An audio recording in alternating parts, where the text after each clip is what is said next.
Naisip mo ba kung ano ang mangyayari kapag ang ganap na kapangyarihan ng isang makamundong imperyo ay nakabangga sa hindi matitinag na kalooban ng Diyos? Isipin ang eksena, Roma, ang puso ng isang malawak at walang awa na imperyo, isang lungsod ng marmol at lakas. Ang isang matatandang lalaki, ang pinakahuli sa kanyang uri, ay nakatayo na inakusahan. Siya si Juan, ang pangwakas na buhay na apostol, ang huling tao sa mundo na lumakad kasama si Jesus, na narinig ang kanyang tinig, na nasaksihan ang kanyang pagkabuhay na maguli. Bago siya umupo sa Emperor Domitian, isang tao na nagpahayag ng kanyang sarili na isang buhay na Diyos, na hinihingi ang pagsamba mula sa lahat ng kanyang mga paksa. Upang patahimikin ang huling, matigas ang ulo na tinig ng isang karibal na kaharian, si Domitian ay naglilikha ng isang pagkamatay ng hindi maisip na kalupitan, isang pampublikong paningin na idinisenyo upang matakot at mapapatay ang burgeoning na pananampalataya ng Kristiyano magpakailanman. Pinatunayan niya si Juan na pinakulo ang buhay sa isang kaldero ng langis. Ang tanong na sumasalamin sa kasaysayan ay hindi lamang asterisk kung asterisk na kaligtas siya, ngunit asterisk paano asterisk? Paano ang isang mahina na katawan ng tao ay sumalungat sa mga batas ng kalikasan sa isang dramatikong paraan? Ito ay hindi lamang isang kwento ng kaligtasan, ito ang kwento ng isang banal na appointment, isang testamento sa isang kapangyarihan na hindi maintindihan ng isang emperador ng Roma, at isang pag-ibig na hindi mapawi ng apoy o sa kamatayan. Ang yugto para sa banal na paghaharap na ito ay itinakda.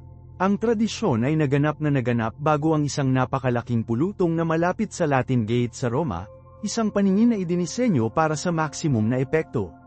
Ang pangungusap ay pampubliko, ang pamamaraan ay brutal, at ang mensahe ay malinaw, defy ang Diyos Emperor at ikaw ay mabubura sa pinaka-nakakagambalang paraan na may isip. Ang mahusay na kaldero ay inilabas, ang langis ay pinainit hanggang sa ito ay sithhead at bubbled, ang mga alon ng init nito ay nag-aalsa sa mismong hangin. Ang mga gwardya, pinatigas na sundalo ng imperyo, ay inagaw ang may edad na apostol. Si Juan, isang tao na halos isang siglo, ay hindi nagpakita ng takot. Ang kanyang katahimikan ay, sa sarili nito, isang gawa ng pagsuway. Naglakad siya patungo sa kanyang pagpatay na may kapayapaan na hindi nabigo ang kanyang mga nakunan. Dinala niya sa loob siya ng isang pangako, isang kaalaman na ang kanyang buhay ay hindi kanyang sarili upang mawala, ngunit ang Diyos ay dapat panatilihin. Habang siya ay itinapon sa scalding liquid, ang isang hash ay dapat na nahulog sa ibabaw ng uhaw na uhaw. Inaasahan nila ang mga hiyawan. Inaasahan nila ang nakakagulat, pangwakas na pag-ikot ng isang taong pinahirapan. Sa halip, nasaksihan nila ang imposible. Ang langis na kumukulo, isang sangkap na dapat ay agad na nawasak ang laman at buto, ay walang epekto. Tumayo si John sa kaldero hindi bilang isang biktima, kundi bilang isang tagumpay. Ang langis ay naging tulad ng isang nakakapreskong paliguan, at ang apostol ay lumitaw hindi lamang hindi nasugatan ngunit tila pinasisigla, ang kanyang katawan ay ganap na hindi nababagabag ng pag-init ng init. Ang himala ay hindi may kakaila, pampubliko, at nakakatakot.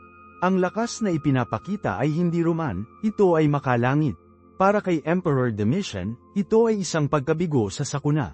Ang kanyang pagtatangka upang ipakita ang kanyang ganap na awtoridad ay na-backfired sa pinakakamanghamanghang paraan. Inilaan niyang gawin si John na isang halimbawa ng kanyang kapangyarihan, ngunit sa halip, ginawa ng Diyos si Domitian na halimbawa niya. Kinuha ng takot ang emperador. Hindi ito isang tao na maaari niyang patayin. Ang bilanggo na ito ay protektado ng isang Diyos na higit pa kaysa sa alinman sa pantheon ng Roma, at tiyak na mas malaki kaysa sa sarili ni Domitian. Hindi niya pinahihintulutan ang buhay na himala na manatili sa Roma, isang simbolo ng paglalakad ng kawalan ng lakas ng imperyo laban sa Diyos ng Kristiyano. Upang tunay na maunawaan kung paano mahaharap ng isang tao ang gayong kapalaran na may matahimik na kumpiyansa, dapat tayong maglakbay pabalik sa oras, bago pa man ang Roman Colosseum at ang Imperial Court. Dapat tayong bumalik sa sun-drenched na baybayin ng dagat ng Galilea. Dito nahahanap namin ang isang binata, isang mangingisda, na nagtatrabaho sa tabi ng kanyang kapatid na si James at ang kanyang ama na si Zebedee. Ito ay si Juan bago siya ang minamahal na alagad, bago siya naging teologo. Siya ay isang tao na may pagnanasa, ng mabangis na katapatan, at marahil, isang nagniningas na pag-uugali. Hindi sinasadya na ibinigay ni Jesus sa kanya at sa kanyang kapatid na si Aramaic na palayaw na Boanerges, na nangangahulugang mga anak ng thunder. Ang pangalang ito ay nagmumungkahi ng isang pagkatao na walang kabuluhan, masigasig, at marahil ay madaling kapitan ng ambisyon at galit. Ito ang hilaw na materyal na pinili ng Diyos na makatrabaho. Ang kanyang paglalakbay ay hindi isa sa agarang pagiging perpekto, ngunit ng malalim na pagbabagong anyo.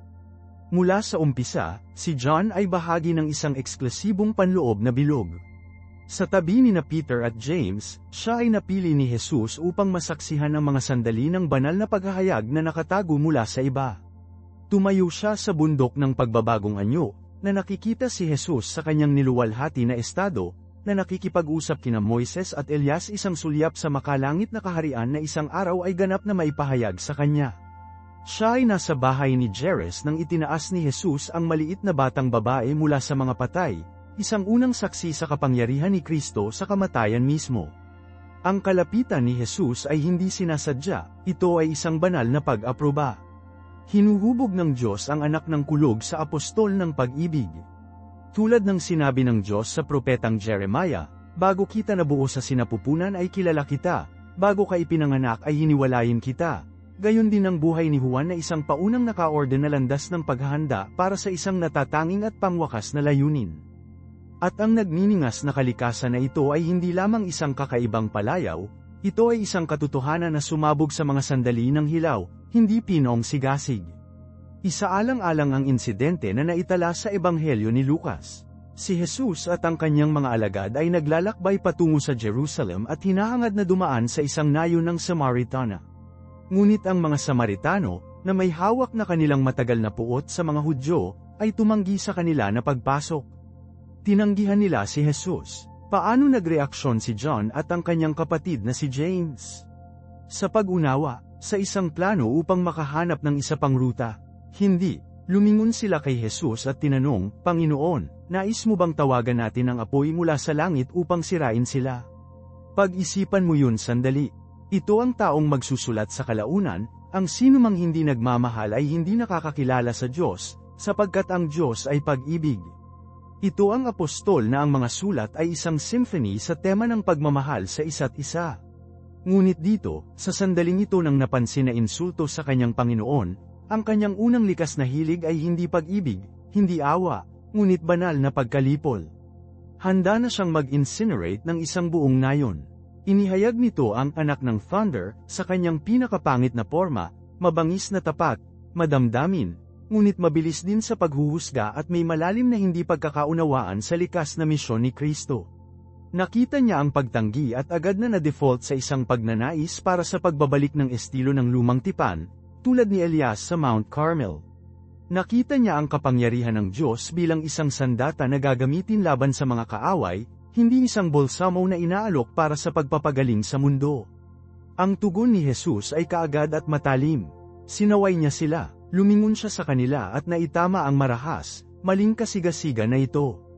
Ang misyon ay hindi upang sirain ang mga buhay, ngunit upang mailigtas sila. Ang sandaling ito ay isang kritikal na aralin para kay Juan. Ito ay isang salamin na gaganapin hanggang sa kanyang sariling puso, na ipinakita sa kanya na ang kanyang pagnanasa, habang malakas, ay nagkamali. Kailangan itong maging banal, purified sa crucible ng sariling halimbawa ni Kristo ng awa at matagal na pagtitiis.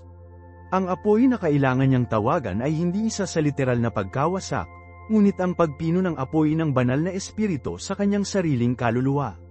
Hindi ito ang tanging oras na ang kanyang ambisyon at pananaw sa lupa ay nakipag-away sa mga turo ni Jesus. Nakita namin ito muli sa masigasig na kahilingan na ginawa niya at ng kanyang kapatid. Pagdating sa Jesus sa pribado, hiniling nila ang pinakamataas na lugar ng karangalan sa kanyang darating na kaharian, ibigay na sa iyong kaluwalhatian maaari kaming umupo, isa sa iyong kanan at isa sa iyong kaliwa. Inisip pa rin nila ang kaharian ni Jesus sa mga tuntunin ng makapangyarihang kapangyarihan, trono, at prestihiyo. Nakita nila ang kanilang kalapitan sa hari bilang isang tiket sa personal na kaluwalhatian. Nais nila ang gantimpala ng walang ganap na pag-unawa sa gastos, ang korona ng walang krus. Ang iba pang 10 alagad ay, medyo tama, nagagalit. Nakita nila ang hilaw na ambisyon para sa kung ano ito. Muli, ginagamit ito ni Jesus bilang isang malalim na sandali ng pagtuturo, hindi lamang para kay Juan at James, kundi para sa kanilang lahat. Hindi lang niya sinasabi na hindi. Tinanong niya sila ng isang matalim na tanong, maaari mo bang inumin ang tasa na inumin ko o mabinyagan sa binyag na nabinyagan ako? Sinasalita niya ang tasa ng pagdurusa, ang pagbibinyag ng kamatayan na naghihintay sa kanya sa Jerusalem. Sa kanilang kumpiyansa sa kabataan, sumagot sila, maaari namin. Ngunit hindi nila tunay na naiintindihan ang sinasabi nila. Ipinaliwanag ni Jesus na ang tunay na kadakilaan sa kanyang kaharian ay hindi matatagpuan sa pagpapasya sa iba, tulad ng ginagawa ng mga pinuno ng hentil, ngunit sa pagiging isang alipin sa lahat. Ang anak ng tao mismo, ipinaliwanag niya, ay hindi na pinaglingkuran, ngunit maglingkod, at ibigay ang kanyang buhay bilang isang pantubos para sa marami. Ang mga ito ay hindi madaling aralin. Nagpapakumbaba sila, ego crush na pagwawasto. Para sa isang anak ng kulog, nasanay sa pagnanasa at marahil isang tiyak na pagmamataas sa kanyang posisyon sa loob ng panloob na bilog, na sinabihan na ang kanyang buong balangkas para sa kadakilaan ay baligtad ay dapat na nakakalusot. Gayunpaman, sa pamamagitan ng mga pagsaway na ito, ang mga pasyente at mapagmahal na pagwawasto ng kurso mula sa master mismo, na naganap ang pagbabagong anyo. Ang bawat pagwawasto ay isang pait na tumatakbo sa matigas na bato ng pagmamataas at ambisyon. Ang bawat aralin tungkol sa awa ay isang patak ng tubig, dahan-daang binubura ang matalim na mga gilid ng kanyang kasigasigan sa paghuhusga. Hindi tinanggal ng Diyos ang apoy sa kaluluwa ni Juan, redirect niya ito. Itinuturo niya kay Juan na ang pinakadakilang kapangyarihan ay hindi sa pagtawag ng apoy, ngunit sa pagtitiis nito. Ang pinakamataas na karangalan ay hindi matatagpuan sa isang trono sa tabi ng isang hari, ngunit sa paanan ng isang krus, na naghahain ng isang mundo na nangangailangan.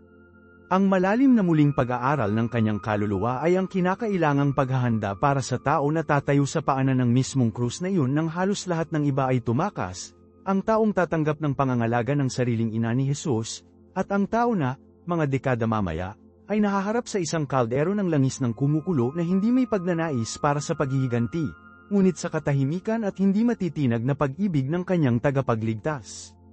Ang prosesong ito ng pagpipino at muling pag-aaral ay umabot sa isang kritikal na punto sa pagliko sa mga huling oras ng ministeryo sa lupa ni Jesus. Larawan ang eksena sa itaas na silid. Ang hangin ay makapal na may isang pakiramdam ng foreboding, gayunpaman ay may isang walang cap-oras na lapit. At nasaan si John? Hindi na siya jockeying para sa posisyon. Siya ay ang alagad na minahal ni Jesus, na nag-recline sa tabi ng Panginoon, ang kanyang ulo ay nakapatong malapit sa dibdib ni Jesus.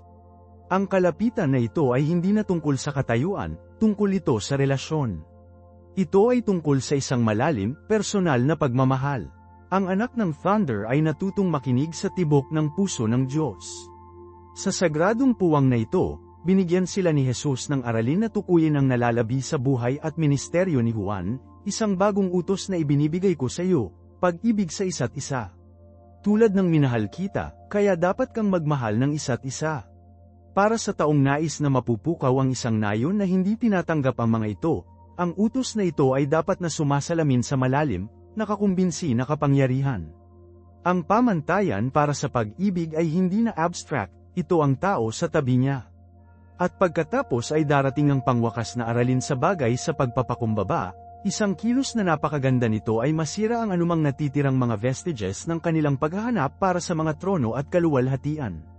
Si Jesus, ang kanilang Panginoon at Guro, ay nakatali sa isang tuwalya sa paligid ng kanyang baywang, nagbubuhos ng tubig sa isang palanggana, at nagsisimulang hugasan ang kanilang mga paa.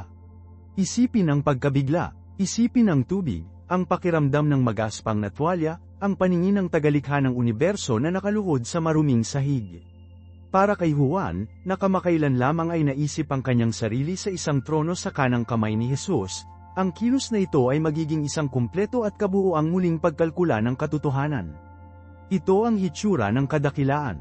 Hindi ito nakaupo sa paghuhusga sa iba, ngunit nakaluhod sa serbisyo sa harap nila. Hindi ito tungkol sa pagtaas, ngunit tungkol sa baluktot na mababa. Ang tubig na naghugas ng alikabok mula sa kanyang mga paa ay naghuhugas din ng pagmamataas mula sa kanyang kaluluwa.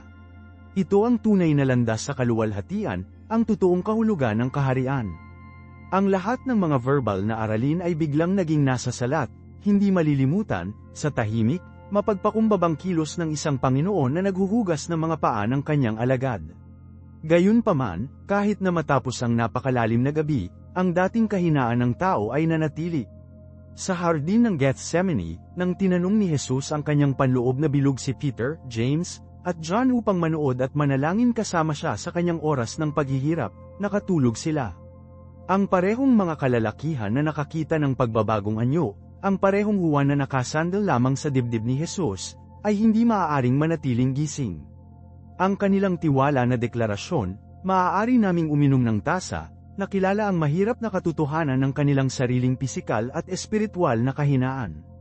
Nang dumating ang mga sundalo, ang anak ng kulog ay hindi tumawag sa apoy. Hindi siya gumawa ng isang kabayanihan. Siya, kasama ang iba, ay tumakas sa gabi.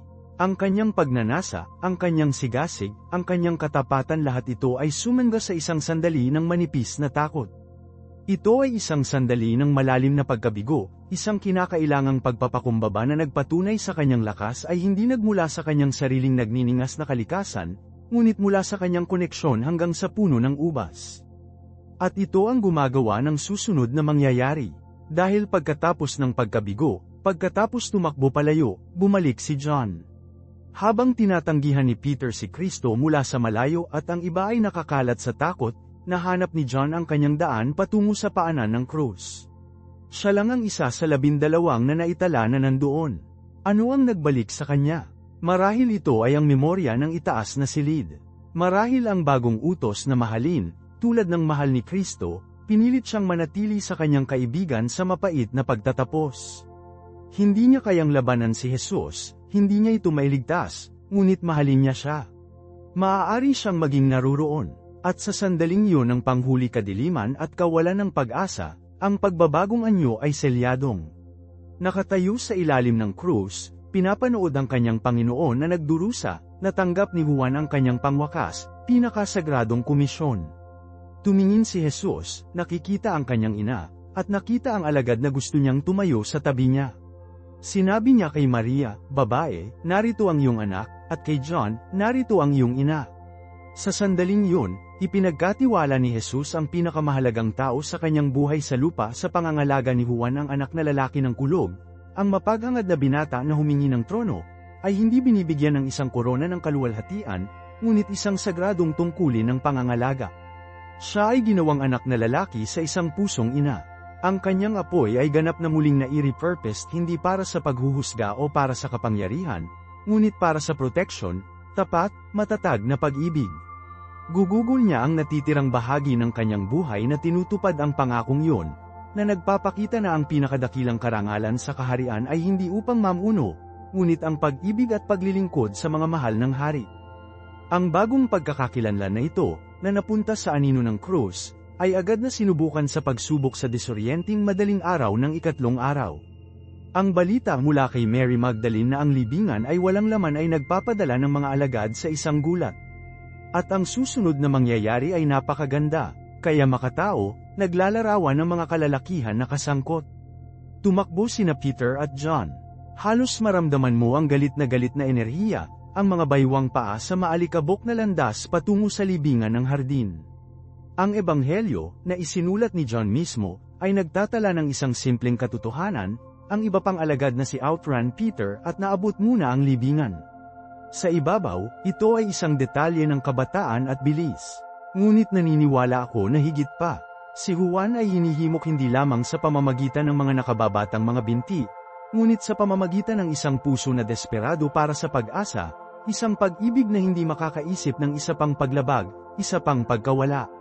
Kailangan niyang makita, kailangan niyang malaman. Ngunit pagkatapos, isang bagay na kapansin-pansin ang nangyayari na nagpapakita ng anak ng kulog ay tunay na nawala. Ang matandang Juan, ang walang hiya, mapaghangad na kabataan, ay magbagyo sa libingan na walang pangalawang pag-iisip, na hinihingi ang mga sagot. Ngunit ang bagong John, ang tumayo sa krus, ang ipinagkatiwala sa pangangalaga ni Maria, ay huminto sa threshold. Bumaba siya, sumilip sa kadiliman, at simpleng napansin. Nakikita niya ang mga lino na pambalot na nakahiga doon, ngunit naghihintay siya. Mayroong isang bagong paggalang sa kanya, isang banal na pag-aalangan. Nalaman niya na ang mga sagradong puwang, kahit na ang mga puwang ng kalungkutan at misteryo, ay dapat ipasok ng may pagpapakumbaba, hindi sa lakas. Hindi na niya sinusubukan na sakupin ang kaharian, natututo siyang matanggap ito. Siyempre, si Peter, na ang tao ng pagkilos, ay dumating sandali mamaya at, sa kanyang tipikal na fashion, singilin ng diretso sa libingan. Siya ay hinihimok ng kanyang pagkakasala, sa pamamagitan ng kanyang desperadong pangangailangan para sa pagtubos pagkatapos ng kanyang 3 beses na pagtanggi. Kailangan niya ng isang mahusay na pag-sign, isang dramatikong pagbabalik tanaw. Nakikita niya ang parehong katibayan na nakita ni Juan mula sa pintuan, ngunit para kay Peter, nagdaragdag lamang ito sa pagkalito. Pagkatapos lamang, sinusundan siya ni Juan sa loob. At ang banal na kasulatan ay nagsabi ng isang bagay na malalim, nakita niya, at naniniwala siya. Ano ang nakita niya na pinansin ng kanyang pananampalataya, kahit na bago niya nakita ang nabuhay na si Jesus? Nakita niya kung ano ang nakita ni Peter, ngunit naiiba niya ito naiiba ito. Nakita niya ang mga linya ng lino na nakahiga na patag, walang laman, na parang ang katawan ay dumaan lamang sa kanila. At higit pa rito, nakita niya ang tela ng mukha, ang Soderian na nakabalot sa ulo ni Jesus. Hindi ito itinapon ng madali, tulad ng maaaring gawin ng isang libingan na magnanakaw. Hindi ito nakahiga sa iba pang mga linen. Ito ay maayos na nakatiklop, na nakalagay sa isang lugar ng mag-isa. Ito ang detalye. Ito ang tahimik na kulog na nagbabago sa lahat para kay John. Sa isang kultura kung saan ang isang lingkod, sa pagtatakda ng isang mesa para sa isang pagkain, ay maghihintay na matapos ang Panginoon, hudyat ng master na siya ay ginawa sa pamamagitan ng pagwodeng ng kanyang napkin at itapon ito sa mesa. Ngunit kung nakatiklop niya ang kanyang napkin at itabi ito ay isang malinaw na signal, hindi ako tapos. Babalik ako. Sa nakatiklop na tela, hindi nakita ni John na hindi kaguluhan, hindi pagnanakaw, hindi isang pagtatapos, ngunit isang sinasadya, at matagumpay na mensahe. Nakita niya ang katangian ng kanyang Panginoon. Hindi ito isang galit na pagtakas mula sa kamatayan, ito ay isang maayos, kalmado, at tiyak na pagsakop dito. Ang kamatayan ay natalo ng lubusan na ang tagumpay ay may oras upang tiklupan ang napkin. Nakita ni Peter ang mga walang laman na tela at naguguluhan, nakita ni John ang isang nakatiklop na napkin at naintindihan ang pangako. Ang kanyang puso, na ngayon ay nakakuha ng dalas ng matalik na pag-ibig kaysa sa dagandong ng labis na kapangyarihan, ay maaaring marinig ang bulong ng muling pagkabuhay sa tahimik na pagkakasunod-sunod ng isang walang laman na libingan.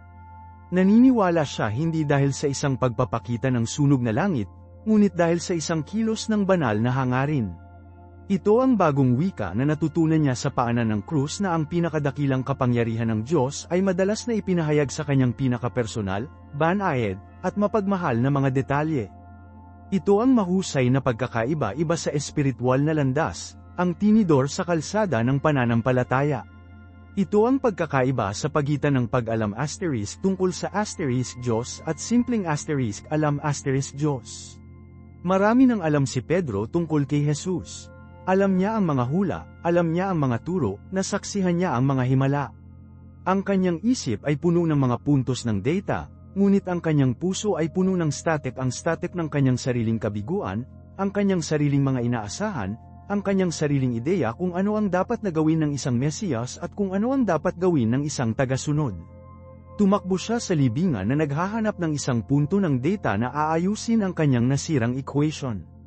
Ang isang walang laman na libingan ay isang variable na hindi niya mailagay. Hindi ito nag-compute, kaya tumayo siya roon, kamangha-mangha, na kung saan ay isang salita para sa pagiging intelektual na natigilan ngunit hindi gumagalaw sa espiritual.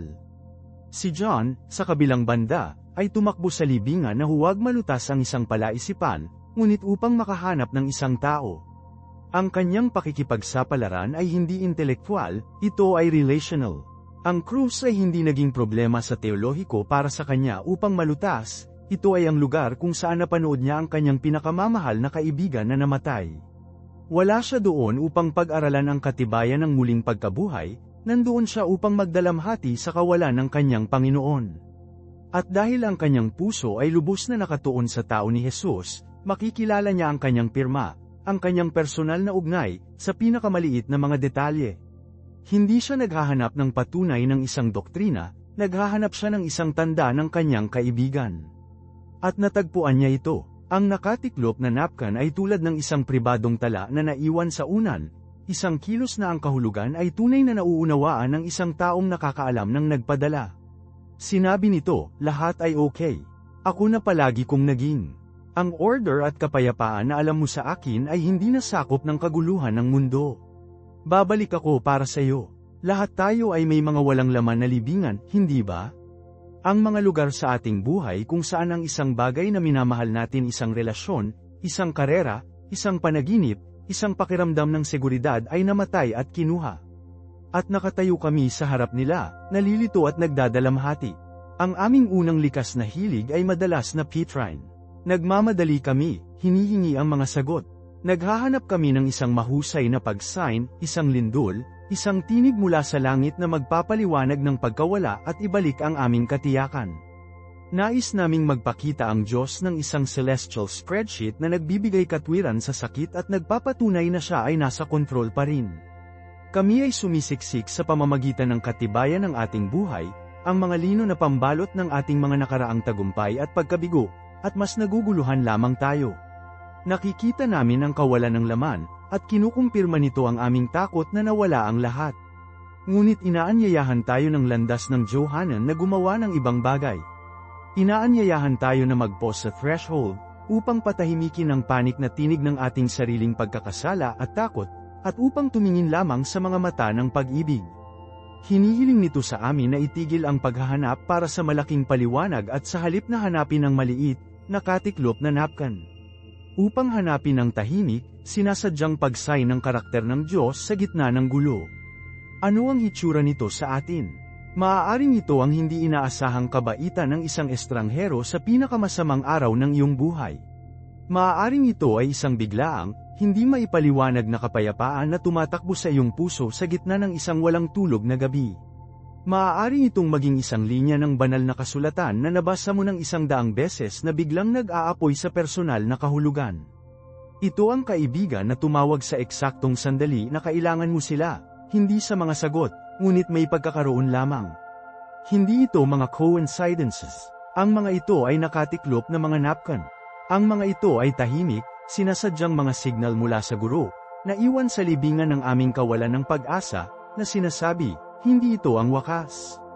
Hindi kita pinabayaan. Hindi ako natapos sa kwentong ito. Babalik ako. Ang mundo, at maging ang ating sariling panloob na Peter, ay aalisin ang mga bagay na ito bilang hindi gaanong mahalaga, bilang kanais-nais na pag-iisip. Ngunit ang puso na natutong magpahinga sa pag-ibig, ang puso na natutunan ang ritmo ng biyaya, ay kinikilala ang lagda. Nakikita nito ang kilos at naniniwala, hindi dahil sa lahat ng mga katanungan ay nasagot, ngunit dahil naalalahanan ito sa isang mahal nito. Ito ay kung paano gumagalaw ang pananampalataya mula sa ulo hanggang sa puso. Ito ay kapag tumigil tayo na hinihiling na patunayan ng Diyos ang kanyang sarili na may kapangyarihan at sinimulan nating malaman na makita siya sa mga detalye, sa banayad, maayos, at mapagmahal na paraan na nasakop niya ang kaguluhan. Palagi niyang natitiklop ang napkin. Ang tanong ay kung mayroon tayong mga mata ng puso upang makita ito. At ang pagsasanay na ito, ang paglilinang na ito ng paningin ni Johanan, ay mahalaga sapagkat ang salpok ng gasolina ay napakalalim na nasusuka sa amin. Ito ang tinig ng kaligtasan. Ito ang bahagi sa amin na nagtayo ng mga sibilisasyon, na malulutas ang mga equation, na nagsisikap at nakamit. Pinarangalan natin ang salpok na iyon, at dapat natin. Ngunit mayroon itong mga limitasyon. Kapag nakatayo ka sa gilid ng isang libingan, nabigo ang pagkalkula. Kapag nasira ang iyong puso, ang isang 5 puntos na plano para sa pagbawi ay parang isang insulto. Ang galit na enerhiya ni Peter sa loob ng libingan ay walang natagpuan kundi ang kawalan. Nakita niya ang mga itinapon na malubhang damit at nagtapos, kinuha nila ang Panginoon. Ang kanyang loika ay humantong sa kanya sa isang conclusion batay sa katibayan sa kamay, pagnanakaw at pagkasira ang kanyang isip, na nagtatrabaho tulad ng idinisenyo upang, Maaari lamang ay proseso ang eksena bilang isang paglabag, isang pagtatapos. Gayunman, nakita ni John ang parehong katibayan ngunit napansin ang ibang kwento. Ang nakatiklop na napkin ay hindi lamang isang detalye, ito ay isang grammar. Ito ay isang pangungusap na sinasalita sa wika ng kanyang mahal. Sa kulturang yun, ang isang lingkod, pagkatapos ng pagtatakda ng isang mesa para sa kanyang Panginoon, ay linisin ito. Ngunit kung inilaan ng Panginoon na bumalik, ay fold niya ang kanyang napkin at iwanan ito sa mesa bilang isang tanda. Ito ay isang tahimik na pangako, hindi ako natapos dito. Babalik ako. Si Juan, na ang pagkakakilanlan sa kanyang sariling ebanghelyo ay simpleng ang alagad na minahal ni Jesus, kinilala ang wika ng kanyang Panginoon. Hindi siya nakakita ng isang eksena sa krimen, nakita niya ang isang pangako. Nakita niya ang isang matalik na kilos ng pagkakasunod-sunod at hangarin sa napakasentro ng kaguluhan at kamatayan. At naniniwala siya, hindi dahil naintindihan niya kung paano, ngunit dahil nakilala niya sino asterisk. Ito ay isang malalim na paglilipat para sa amin. Nangangahulugan ito na sa ating sariling mga sandali ng kawalan ng laman, ang aming layunin ay hindi kinakailangang maunawaan ang asterisk paano asterisk o ang asterisk bakit asterisk ng ating pagkawala. Ang demand ng Petrine para sa isang buo, lohikal na paliwanag ay madalas na mag-iiwan sa amin na pagod at mas nag-iisa kaysa sa dati. Ang paanyaya ni Johanan ay maghanap para sa sino asterisk. Upang hanapin ang katangian ng Diyos, ang lagda ng guro, sa mga detalye. Siguro ang iyong walang laman na libingan ay isang krisis sa pananalapi. Ang salpok ng gasolina ay upang magpatakbo ng mga spreadsheet, upang magpanik, upang gumana ng 100 oras na linggo, upang subukan at kontrolin ang bawat variable. Ang postura ng Johanan ay gawin ang gawain na kinakailangan, oo, ngunit ay pause din sa threshold at hanapin ang nakatiklop na napkin. Upang mapansin ang pagkain na dinadala ng isang kaibigan, walang basang una. Upang makaramdam ng pasasalamat sa bubong pa rin sa iyong ulo para sa isa pang gabi. Upang makita ang pagiging matatag sa iyong sariling espiritu na hindi mo alam na mayroon ka.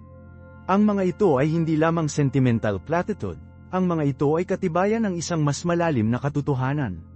Sila ang lagda ng isang Panginoon na hindi iniwan ng talahanayan, ngunit simpleng humakbang sandali, na nangangako na bumalik. O marahil ang iyong walang laman na libingan ay isang diagnosis. Ang balita na nagbabago sa lahat. Nais ni Peter sa US na hampasin ang internet para sa bawat posibleng kinalabasan, sa pangalawang hulaan ng bawat doktor, upang labanan at galit laban sa napansin na kawalan ng katarungan sa lahat.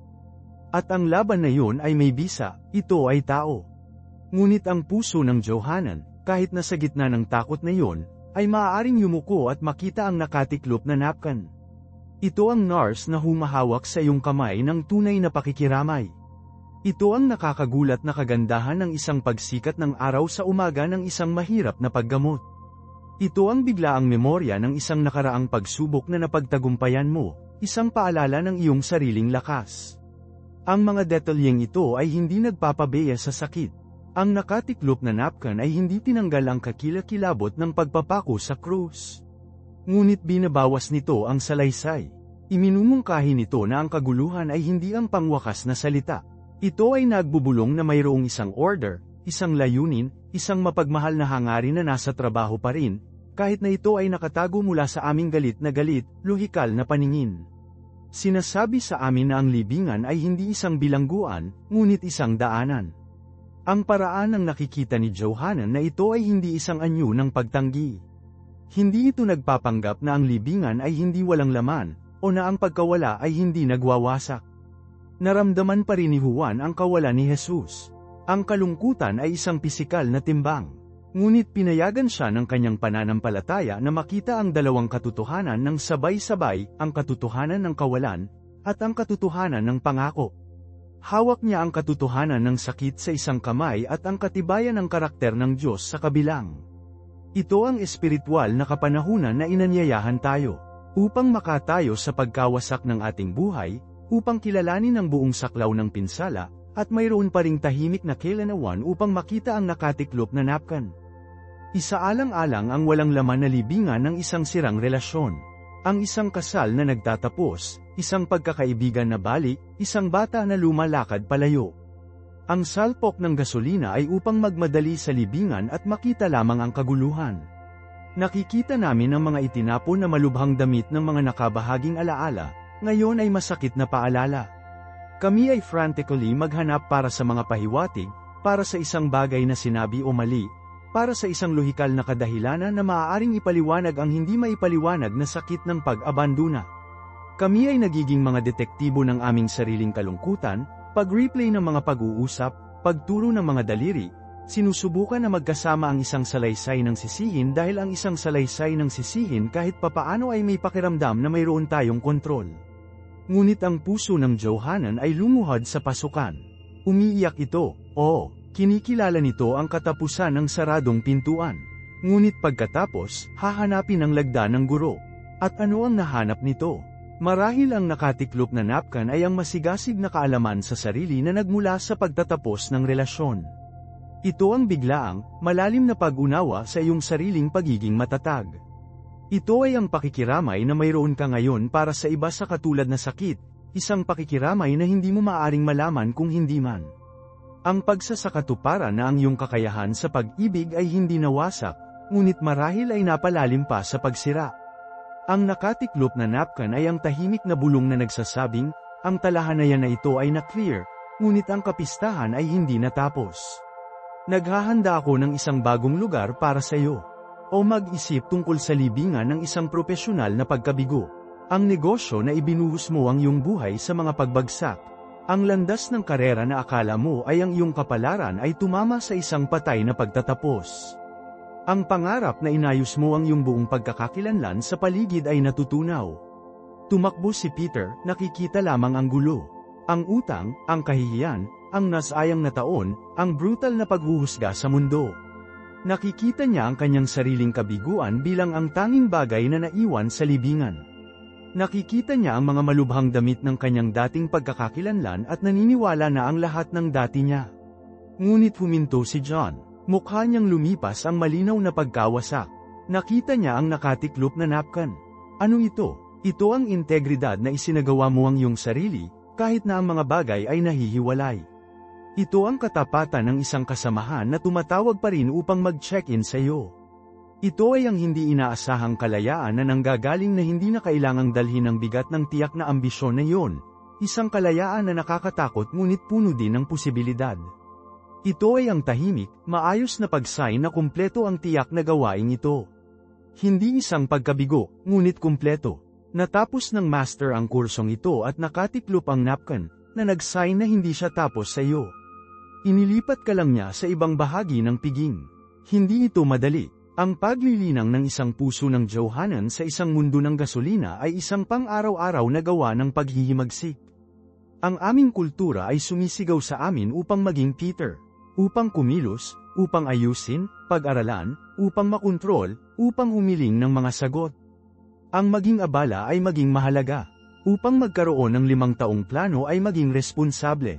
Upang magdalamhati ay maging mahina. Ang maghintay ay maging pasibo. Ngunit ang landas ng pananampalataya, ang landas ng tunay na nakikita, ay madalas na hinihiling sa atin na maging Juan. The being still. Upang maging mapagmasid. Upang hanapin ang banayad na wika ng Diyos sa tahimik na mga detalye ng ating buhay. Nangangahulugan nito na ang pagtitiwala na ang pagkakasunod-sunod ay maaaring umiiral sa gitna ng kaguluhan, ang hangarin na iyon ay matatagpuan sa gitna ng trahedya, at na ang isang nakatiklop na tela ay maaaring maging isang mas malakas na tanda ng buhay kaysa sa isang legion ng mga anghel. Ito ay isang pananampalataya na hindi batay sa patunay na empirikal, ngunit sa matalik na pagkilala. Naniniwala si Juan dahil ang nakatiklop na napkin ay perpekto, kaya katangian, Jesus. Ito ay isang kilos ng kapayapaan at kaayusan sa isang sandali kung kailan aasahan ng mundo lamang ang gulat at kawalan ng pag-asa. At kaya dapat nating tanungin ang ating sarili sa ating sariling mga walang laman na libingan, ano ang katangian ng Diyos? Nasaan ang lagda ng pag-ibig, ng pagkakasunod-sunod, ng tahimik na hangarin, sa gitna ng aking gulo? Ang paghahanap na ito para sa lagda ng Diyos ay ang mismong puso ng espiritual na disiplina. Ito ay isang malay tao na tumalikod sa bingi ng ingay ng gulat ng gasolina sa loob namin. Ang puso ni Peter ay sumisigaw, ano ang gagawin ko ngayon? Ito ay isang katanungan na nakasentro sa sarili, sa pagkilos, sa muling pagkontrol. Ang puso ni John, gayunpaman, ay nagtatanong ng ibang katanungan. Ito ay bumubulong, ano ang nagawa niya rito? At ano ang susunod na ginagawa niya? Ang shift ay banayad, ngunit ito ang lahat. Inilipat nito ang focus mula sa aming galit na aktibidad hanggang sa kanyang banal na ahensya. Ipinagpapalit nito ang pasanin ng pag-aayos para sa kapayapaan ng panunood. Isaalang-alang ang walang laman na libingan ng isang matagal na sistema ng paniniwala na hindi na humahawak. Ang intelektual na balangkas na itinayo mo ang iyong buhay ay bumagsak. Isang krisis ng pananampalataya. Nagmamadali si Peter at nakikita lamang ang pagtalikod, pagkalito, ang nakakatakot na walang kabuluhan ng walang kabuluhan. Nakita niya ang mga itinapon na malubhang damit ng mga lumang doktrina at nakakaramdam ng hubad, nakalantad, at nawala. Ang tukso ay upang maghanap ng isang bagong sistema, isang bagong hanay ng mga malubhang damit upang balutin ang kanyang sarili, anumang bagay upang masakop ang kawalang kasiyahan. Ngunit huminto si John. Nakita niya ang nakatiklop na napkan. Marahil ito ay isang solong, nababanat na katotohanan na nananatili, isang simpleng paniniwala sa pag-ibig o kabutihan na nagtitiis sa lindol. Marahil ito ay ang tahimik na integridad ng isang kaibigan na nabubuhay ang kanilang pananampalataya nang hindi nangangailangan ng lahat ng mga sagot. Ito ay ang biglaang, mapagpakumbabang pagsasakatuparan na ang Diyos ay walang hanggan na mas malaki kaysa sa kahon na itinayo mo para sa Kanya. Ang nakatiklop na napkan ay ang mapayapang pagkilala na kumpleto ang partikular na pag-unawa na ito, at inaanyayahan ka ng Diyos sa isang mas malalim, mas mahiwaga, at mas tunay na relasyon sa Kanya. Ang isa ay hindi batay sa katiyakan ng intelektual ngunit sa pagtitiwala sa pagkakaroon. O ano ang tungkol sa libingan ng ating sariling lakas? Ang sandaling napipilitan tayong harapin ang ating ganap na kawalan ng lakas. Isang talamak na sakit, isang pagkagumon, ang mabagal na pagtanggi ng isang mahal sa buhay. Nagagalit si Peter laban sa mga bar ng libingan. Nag-aaway siya, estratehiya siya, nakikipag-usap siya, naubos niya ang bawat onsa ng kanyang enerhiya na sinusubukan na baligtarin ang hindi maibabalik. Nakikita lamang niya ang pagkatalo, kahinaan, ang malubhang damit ng kanyang dating may kakayahang sarili. Tinukoy niya ang buong karanasan sa kung ano ang nawala. Ngunit si John, sa kanyang katahimikan, ay nakikita ang nakatiklop na napkan. Ito ay ang biyaya na matatagpuan sa pagsuko. Ito ay ang hindi inaasahang pagpapalagayang loob na namumulaklak kapag sa wakas pinapayagan mo ang isang tao na alagaan ka. Ito ay ang kailanawan na darating kapag ang lahat ng mga hindi mahahalagang bagay ay natanggal at naiwan ka sa kung ano ang tunay na mahalaga. Ito ay ang pagtuklas ng isang mas malalim, mas nababanat na lakas na hindi tungkol sa pisikal na kapangyarihan o kontrol, ngunit tungkol sa kapasidad na magtiis, magmahal, at makatanggap ng pag-ibig sa gitna ng pagsira.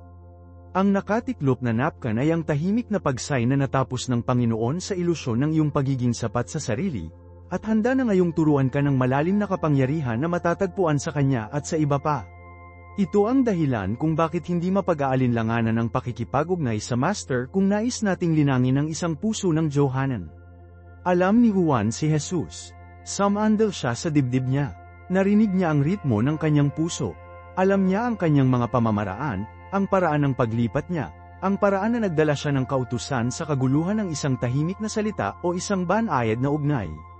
Ang nakatiklop na napkan ay hindi lamang isang random clue, ito ay isang personal na mensahe na ang puso ni Juan, na nakatutok sa dalas ng sarili ni Jesus, ay agad na makilala.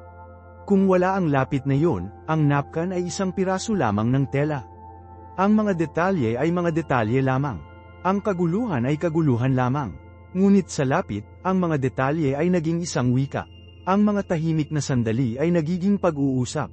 Ang nakatiklop na napkan ay nagiging isang pangako. Hindi namin maaasahan na makita ang kanyang pirma sa pagkawasak ng ating buhay kung hindi natin unang ginugol ang oras sa pag-aaral ng kanyang sulat kamay sa tahimik, ordinaryong sandali.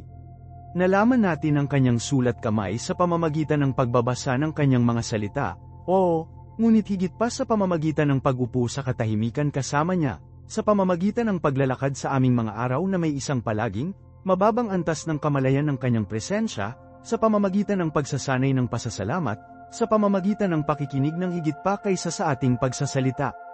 Ang pagsasanay na ito ng paghahanap para sa napkin ay, sa esensya, isang pag-retraining ng aming pangitain.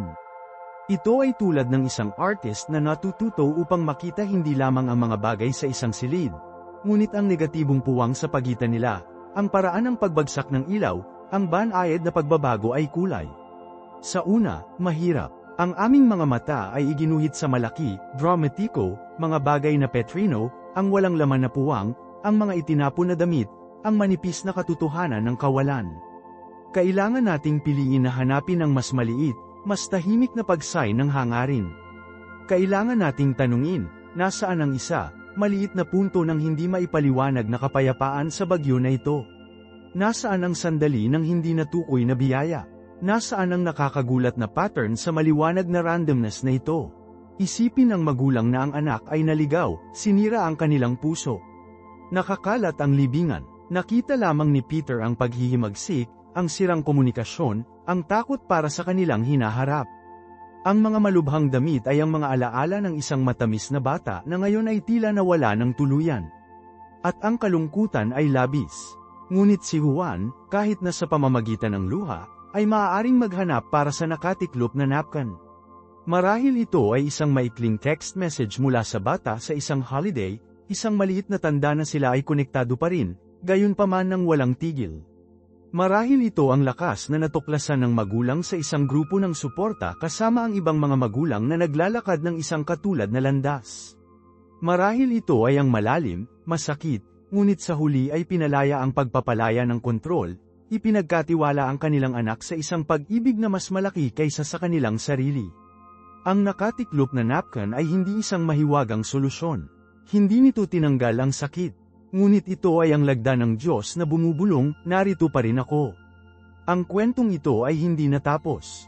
Ang aking gawain ng pagtubos ay tahimik, maayos, at nangyayari ito kahit na kung saan hindi mo ito makita. Inilipat nito ang focus mula sa kakilakilabot ng problema hanggang sa pag-asa ng pagkakaroon.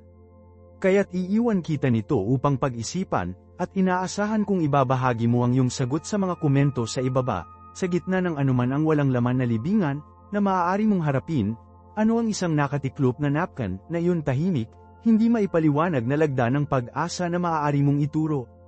Kung ang mga pag-uusap na ito ay makakatulong sa iyo na pigilan ang iyong espiritual na pangitain, siguraduhing mag-subscribe at i-click ang notification na iyon upang hindi mo makaligtaan ang aming susunod, at mangyaring, sige at panoorin ang video na napila ko para sa iyo mismo. Hanggang sa susunod, mga kaibigan, patuloy na tumingin. Ito si Marco.